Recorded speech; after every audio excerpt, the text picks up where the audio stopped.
It's a hot, humid summer night here in Wisconsin. Let's talk about depression.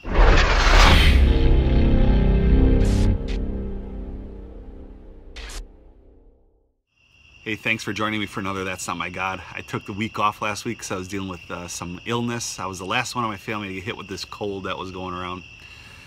But I want to talk about depression because it's something that affects a lot of people. I worked under a pastor many years ago, talking a decade or two ago, and he would make the congregation say this: "I'm too blessed to be depressed."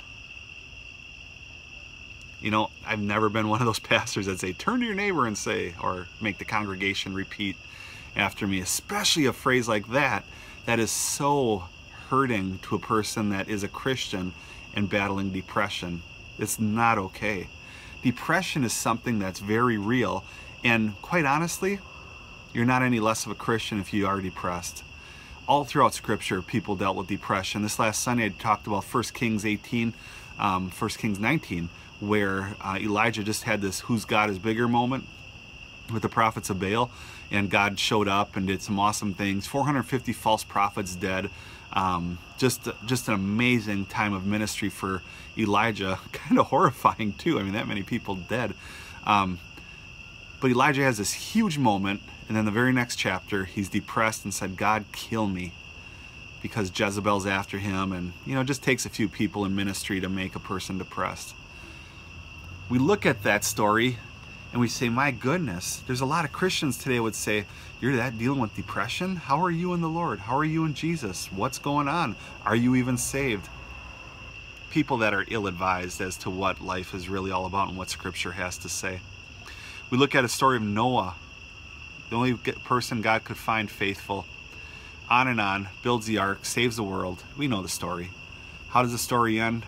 Noah's naked, drunk, on a beach. Sounds perfectly logical to me, actually. A lot of times that people experience depression is after a big time of ministry output, but that's for another podcast. You see, we look at those stories and we say, my goodness, what's going on? What do we do? The worst thing a person that's depressed could do is withdraw. We need to serve. We need to continue serving. We need to be around people, and we need to be able to have people around us that we can share, quite honestly, what we're dealing with. Sunday I talked about this very topic at the church I serve at, and you know, 7 or 8 years ago we adopted a biological brother and sister because we couldn't have our own, and I won't go into details as to why we couldn't, but we adopted, and it was great. It's beautiful. We're still in touch with the mom, just a phenomenal kids. We love them to death.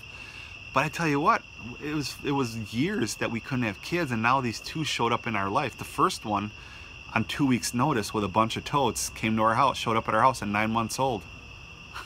What do we do with this? I called the social worker and I said, Kimberly, I think I'm cracking up because I have never been in such a depression before. She told me, you know, the fact is this, that postpartum depression just doesn't affect ones with biological children, but with adoption as well. Probably more so with people that adopt because of the high cost that comes with it.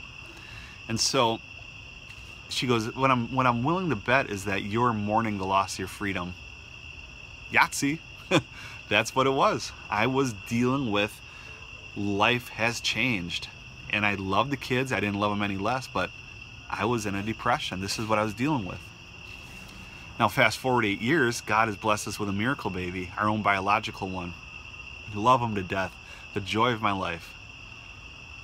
But I'm finding myself in that same slump again. I've shared it with my wife, I've shared it with my mother-in-law, and I've shared it with some counselors that I know, and they said, you know, the number one thing that you have on this is that you know what's causing it. And as Christians, we shouldn't poo-poo the idea of depression or people that are dealing with it. I've been hit with a lot of things in the last year and a half. In March of 2015, I found out I have MS. A couple of months later, I found out we're pregnant. I'm 42 and I'm starting over again. Cue up Father Abraham. You know, Father Abraham had many sons. But the fact is that I'm excited, but I'm working through some things right now. And this is what we need to do as Christians. I told the church on Sunday, and I tell them this often. When somebody comes to me and says, I'm dealing with depression, Or I have a lot of guys that come to me and say, I'm dealing with pornography. I look at them and I say, you are a very mature Christian. You're probably more mature than a lot of the Christians that are out there because you're willing to admit it and you're willing to deal with it. Now, what can we do to get over this thing?